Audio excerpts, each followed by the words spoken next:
In this series, one of the things I really want to show you is how Woking was so cosmopolitan, such a mixture, and that was 100 years ago, and it's always been since. On this main road of Woking, there is such a confluence of influences from all around the world. There's a Polish shop, there's an Iraqi restaurant, there's Pakistani restaurants, there's halal restaurants, there's the travel agent, and as you can see behind me, there's a Hispanic church as well. Now, 100 years ago, that's exactly what Chaudhry Fateh Sial came to see. He fought back against the claims that Christian pastors and reverends were making against the religion of Islam. Now, picture this, 100 years ago, a young man in his 20s has just got his degree in Arabic. He's then sent as a missionary from India to England. That man is Chaudhry Fateh Sial. He becomes the first missionary to the Western world to preach the mission of Islam. It is an amazing title, and he lived up to it in every sense of the word, becoming the archetypal missionary that this country and the Western world would see from the MD mission that would pour out from India around the globe for the next century and more. It was in 1887 he was born.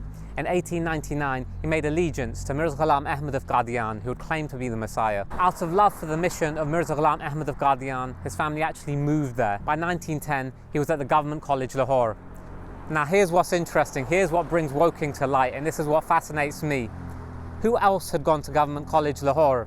Not only would Fateh Sial be sent here, but earlier Gottlieb Leitner had actually been there as well, the same man that had made the Shah Jahan Mosque.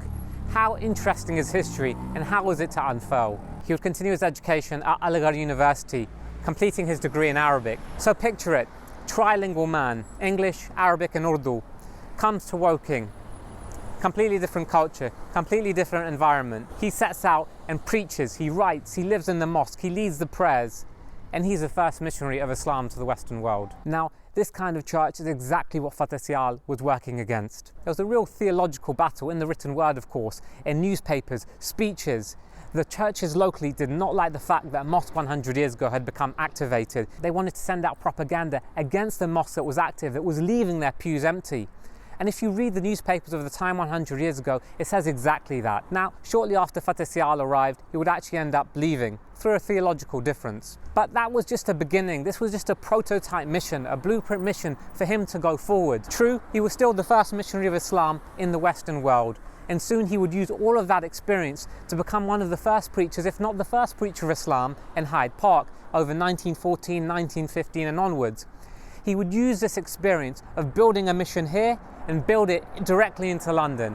And that site in 1920 was then established as the first mosque of London. And soon it would host glitterati, Islamic glitterati of course, whether royalty, politicians, Islamic thinkers for the next century. And it all lands because of Fateh Sial. And it was here in Woking where he got his training. And it was here where he would get some of his practical experience of preaching in the Western world. What is really significant about Fateh Sial is that he came into the heart of the empire to preach Islam 100 years ago when his Indian people were being subjugated.